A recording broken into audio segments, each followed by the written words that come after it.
wasiir ku-xigeenka wasaaradda xanaanada xoolaha iyo horumarinta kalluumaysiga Soomaaliland oo weheliyeen barasabka gobolka Hawd iyo saraakiil ka socotay wasaaradda arrimaha gudaha Soomaaliland ayaa maanta si rasmi ah xilkii ugu kala wareejiyay gudoomiyihii hore degmada Saylabari ee gobolka Hawd Khaliif Maxamed Cumar iyo gudoomiyaha iyo gudoomiye ku-xigeenka cusub ee dhawaan degmadaasi loo soo magacaabay Maxamed Awdaahir iyo Cabdisalaan Cabdullaahi Rooble xafladan oo ay misi balaadan loo soo agaasimay laguna qabtay goob aad u bilan oo loo asteeyay xil wareejinta munaasabadani ayaa ugu horreyn waxa la soo dhaweyn iyo sagoodisa ka jeediyay xildhibaano salaadiin cuqaal madax dhaqameed culimaadudiin qurbajoog dhalinyaro iyo haween iyo sidoo kale mas'uuliyiin ka socday wasaaradda arrimaha gudaha iyo xubno ka kala socday deegaanada kala duwan ee gobolka Hawd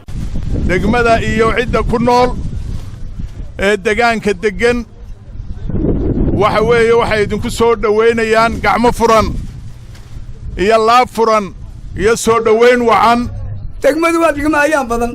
waa degmo nabadgelyo tacan waa degmo dad wanaagsan waxaan leeyahay ilaahay haddii uu xilka gudoomiyaha cusub iyo ku-xigeenka maanta xafladan ay iskugu nimid waa xil wareejin gudoomiyihii hore iyo gudoomiyaha cusub waynu u ducaynaynaa midna waynu sagootiyeynaa ilaahay ha u fududeeyo ka cusub kay horena waynu sii ducaynaynaa gudoomiyaha cusub isaga waanu ducaynaynaa gudoomiyaha la bedelayna ducaan ku sii sabootiyeynaa annagu ka dhalinyaro ahaan degmada waxaanu nahay dadka inta badan ka shaqeeya horumarkeeda iyo geedi socodkeeda oo dhan waxaanu diyaar u nahay in aanu la shaqayno maamul kasta oo degmadaas la yimaada kii horena waanu la shaqaynaynay kan iminkana waanu la shaqaynaynaa gudoomiyaha cusub waxaa hortaalla shaqo baaxad leh oo ay ka mid tahay in aanay degmadu lahayn wax toonbalaan ah sidoo kale waxaa gudoomiyaha hor yaalla 3 waxqabad oo arrimaha bulshada khuseeya oo ay ka mid tahay waxbarashada caafimaadka iyo biyaha waxaan u ducaynayaa gudoomiyaha cusub iyo gudoomiye ku-xigeenkiisa waxaan leeyahay gudoomiyaha cusubna insha Allah bismillaahi kariim waxaanu ka rajaynaynaa inuu xagga caafimaadka waxbarashada iyo biyaha uu aad ula shaqeeyo waxaan rajaynayaa gudoomiyaha cusub inaanu ka wada shaqeyno sidii aanu dhuxusha wax uga qaban lahayn waxaan soo dhaweynayaa gudoomiyaha cusub iyo ku-xigeenkiisa waxaan sabootinaynaa gudoomiyihii hore degmooyinka yaryar waa la qiimeynayaa waxaana lagu qiimeynayaa 3 qodob 3 qodob degmadii ka gudubta unbaa degmanimo u gudbaysa qodobka koowaad waxa weeyaan dhaqaalaha qodobka labaad waa baaxadda dhulka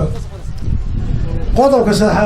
saddexaad waa population ku nool degmada geesta kale ururka Sayro ayaa madashaasi shahada sharaf iyo abaalmarino kala duwan ku gudoonsiiyay maamulka hore degmada Saylaab iyo xubno ka mid ah mas'uuliyiinta xafladaasi ka soo qayb galay gabagabadii madashaasi waxaa hadalla mahadnaq dardaaran iyo dhiirigelin bay iskugu jira ka jeediyay mas'uuliyiin ay ka mid ahaayeen agaasimaha guud ee wasaaradda tamarta iyo macdanta Soomaaliland Cabdiraxmaan Abdeeq barasabka gobolka Hawd Yaasiin Maxamed Shide wasiir ku-xigeenka wasaaradda xanaanada xoolaha iyo horumarinta kalluumaysiga Soomaaliland Yurub Abiib Cabdi gudoomiyaha cusub waxaa leeyahay kulli xil qaran baad maanta qaaday